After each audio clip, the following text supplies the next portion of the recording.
Assalamualaikum warahmatullahi wabarakatuh. Anak-anakku, kembali lagi di pelajaran ilmu pengetahuan sosial. Kemarin kita sudah membahas terkait peran rumah tangga, peran ekonomi, peran pemerintah dan sebagainya. Sekarang kita langsung menuju yang namanya materi perdagangan antar daerah atau antar pulau dan perdagangan internasional.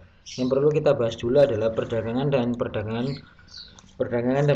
antar daerah atau antar pulau di sini antara Jawa dan Sumatera, Sumatera dan Jawa dan sebagainya, dan lain sebagainya seperti itu.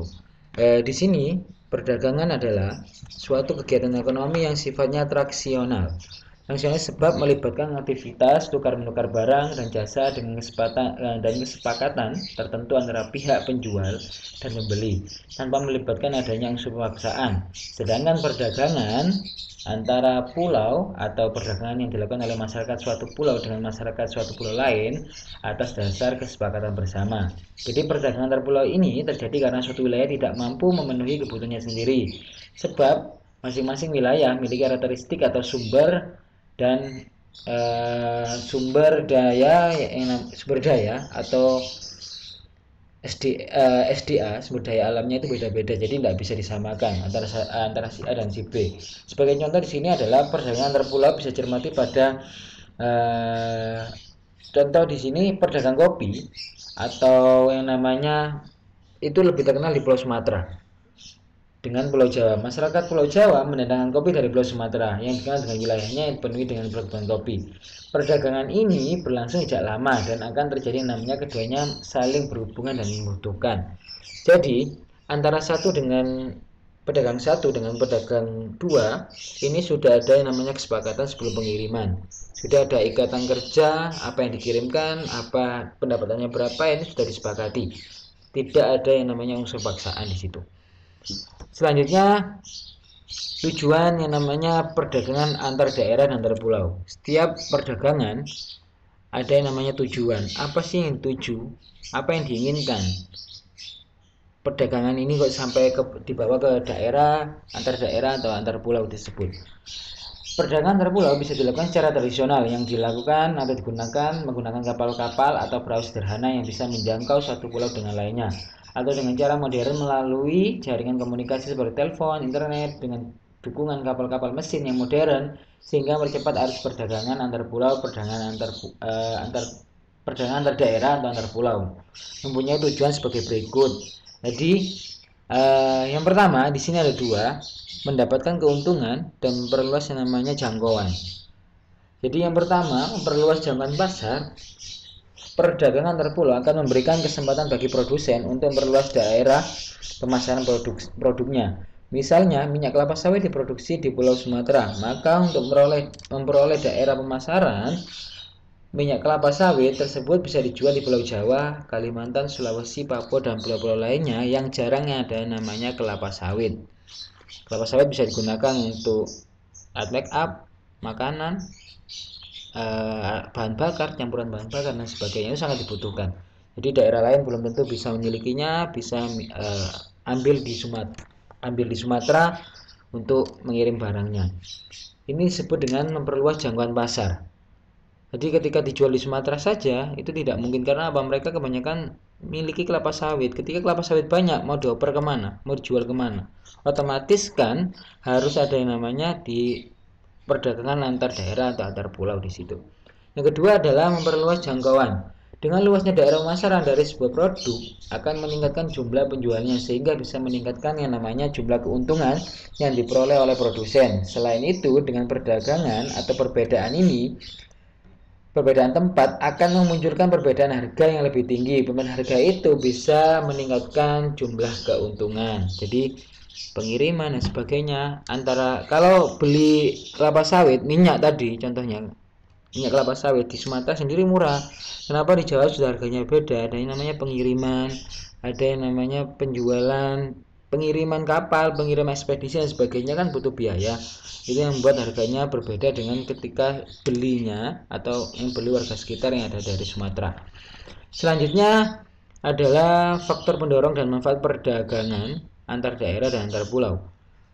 Tidak hanya individu yang saling melakukan interaksi, setiap negara juga melakukan sebuah interaksi, dan salah satu bentuk interaksi antar negara adalah kerjasama dalam hal perdagangan antar daerah.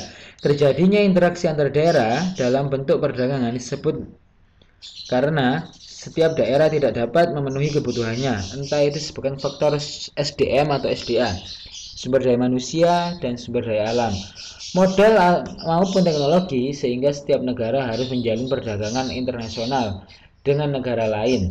Ada beberapa faktor perdagangan antar pulau, diantaranya yang pertama dijelaskan nanti ada tiga faktor pendorongnya di situ.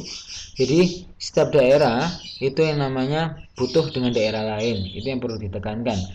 Jadi faktor yang mendorong kenapa ini terjadi, bedanya sumber daya alam dan sumber daya manusia. Antara Gunung Bromo dengan yang namanya Riau, pegunungan di Riau, hasilnya kan beda. Pegunungannya ada di Kendeng daerah Pati, Jawa Tengah, dengan pegunungan daerah Batu, Bromo, Semeru dan sebagainya, ini sudah beda. Penghasilannya sudah beda. Jadi saling melengkapi antara daerah satu dengan daerah lain terkait dengan kebutuhannya setiap hari. Di sini beberapa faktor pendorong. Yang pertama adalah faktor perbedaan hasil produksi. Perbedaan hasil produksi di sini sangat erat kaitannya dengan faktor pendorong terjadinya perdagangan antar pulau. Faktor ini terjadi karena hasil produksi suatu pulau berbeda dengan pulau lainnya. Semisal saja Pulau NTB, Nusa Tenggara Barat, kaya akan produksi beras, sedangkan Pulau NTT ini berdekatan, NTT, Nusa Tenggara Timur, kaya akan produksi jagung.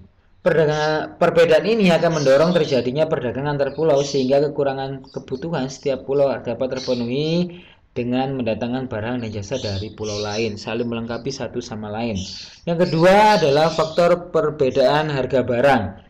Perbedaan faktor alam, teknologi yang digunakan, serta kualitas produksi yang menyebabkan harga suatu komoditi yang sama dapat berbeda-beda di setiap pulaunya.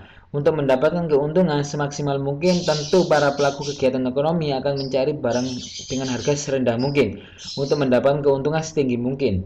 Ini adalah prinsip ekonomi. Hal ini mengapa perbedaan harga barang dapat menjadi faktor pendorong terjadinya perdagangan antar pulau. Ini yang terjadi. Jadi modal sekecil-kecilnya, laba sebesar-besarnya, itu adalah faktor ataupun prinsip ekonomi. Yang ketiga adalah faktor keinginan untuk meningkatkan produktivitasnya. Untuk meningkatkan produktivitas, kegiatan ekonomi, tak jarang para pelaku kegiatan ekonomi menggunakan teknologi maupun bahan yang didatangkan dari luar daerah. Hal ini dilakukan untuk memudahkan pelaku ekonomi mencapai targetnya, baik dari segi kualitas, kuantitas, dan harga komoditi yang ia produksi.